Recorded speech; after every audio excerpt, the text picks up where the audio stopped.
చూసాం ఈ 5 సంవత్సరాలు జగన్మోహన్ రెడ్డి ప్రభుత్వంలో ఏ విధమైనటువంటి క్విడ్ ప్రోకోలు కావచ్చు, ఇందాక మాట్లాడుకున్నట్టుగా, లేదంటే అనుయాయులకు ప్రాజెక్టులు కట్టబెట్టడం కావచ్చు, ఇవన్నీ కూడా చాలా ఇబ్బడి ముబ్బడిగా జరిగాయి అనే మాటలు కూడా చాలా వినిపించాయి, కనిపిస్తా ఉన్నాయి కూడా. సో ఇప్పుడు ఏదైతే పంప్డ్ స్టోరేజ్కి సంబంధించి కూడా, దాంట్లో జల విద్యుత్కు సంబంధించి కూడా దాంట్లో చాలా అవకతవకలు జరిగాయి, తనకు అనుయాయులకు పెద్ద ఎత్తున కూడా కాంట్రాక్టులు కట్టబెట్టారనే విమర్శలు వస్తున్నాయి. ఒక్కొక్కటిగా బయటకు వస్తున్న పరిస్థితి కనిపిస్తాం. రైట్, చూద్దాం. ఏపీ వనరులను ముఖ్యమంత్రి హోదాలో జగన్ తన వారికి అడ్డగోలుగా రాసి చూశారు. కీలకమైన పంప్డ్ స్టోరేజ్, జల విద్యుత్ ప్రాజెక్టుల పేరిట ప్రధాన జలాశయాలు, లక్షల ఎకరాల భూములను దోచిపెట్టారు.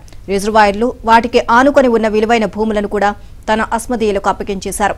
ఈ క్రమంలో కేంద్ర ప్రభుత్వ నిబంధనలు, మార్గదర్శకాలను కూడా తొంగలో తొక్కారు. బహిరంగ వేలం విధానంలో కాకుండా పెట్టుబడుల ఆకర్షణ పేరిట సహజ వనరుల అన్నిటినీ అస్మదీయులకు జగన్ కట్టబెట్టడంపై సర్వత్రా ఆరోపణలు వెలువెత్తాయి. ఇక తన అనుయాయులకు ప్రభుత్వ సంపదను దోచిపెట్టడంపై ఎన్ని విమర్శలు, ఆరోపణలు వచ్చినా జగన్ వెనక్కి తగ్గలేదు.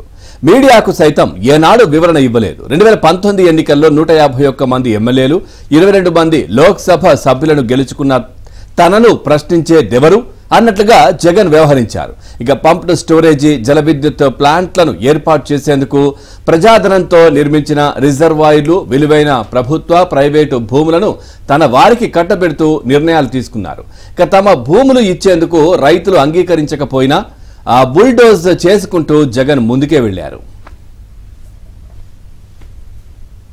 రైట్, ఇక ప్రకృతి సంపదైన నదులు కావచ్చు, అడవులను సొంత వారికి జగన్ కట్టబెట్టడాన్ని ప్రతిపక్ష నేతగా అప్పట్లో చంద్రబాబు తీవ్రంగా నిరసించారు. అయితే ఇప్పుడు ఆయనే ముఖ్యమంత్రిగా ఉన్నారు. ఈ నేపథ్యంలో జగన్ హయాంలో దోచిపెట్టిన వాటిని తిరిగి వెనక్కి తీసుకుంటారా అన్న చర్చ కూడా జరుగుతూ ఉంది. ఇదే అంశానికి సంబంధించి మరింత సమాచారాన్ని మా కరెస్పాండెంట్ సత్య అందిస్తారు. సత్య, పూర్తి డీటెయిల్స్ ఏంటి?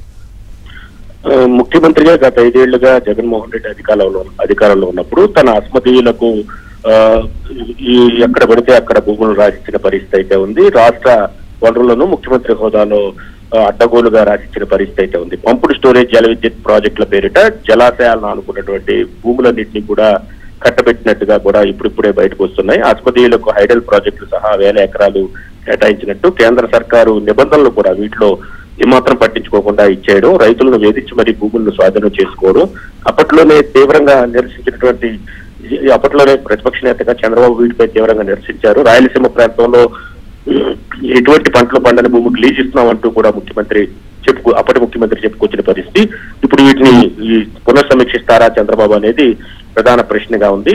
అయితే కీలకమైన పంపుడు స్టోరేజ్, జల విద్యుత్ ప్రాజెక్టు పేరిట ప్రధాన జలాశయాల పక్కన లక్షల ఎకరాల భూములను తమ అన్యాయాలకు దోచిపెట్టారు. అప్పట్లో రిజర్వాయర్లు, వాటికి ఆనుకుని ఉన్న విలువైన భూములన్నింటినీ కూడా అస్మదీయులకు అప్పట్లోనే అప్పగించేశారు. దీనికి ఎవరైనా ప్రశ్నిస్తే, మీడియా ప్రశ్నించినప్పటికీ కూడా తనకు 151 సీట్లు వచ్చాయని, అదేవిధంగా 22 మంది లోక్సభ స్థానాలు తనకు ఉన్నాయని, తను ఎవరు ప్రశ్నిస్తారనే విధంగా కూడా అప్పుడు ముఖ్యమంత్రి వ్యవహరించారు.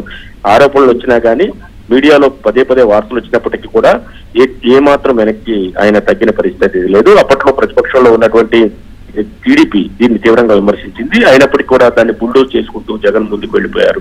ఇప్పుడు ప్రభుత్వం మారింది, ముఖ్యమంత్రిగా చంద్రబాబు నాయుడు వచ్చారు కాబట్టి అప్పుడు అన్యాయాలు కట్టబెట్టిన భూముల విషయంలో పునఃసమీక్షిస్తారా, ఏం చేస్తారా అనేది కూడా ఇప్పుడు ఆసక్తికరమైన అంశంగా మనం భావించాల్సి ఉంటుంది.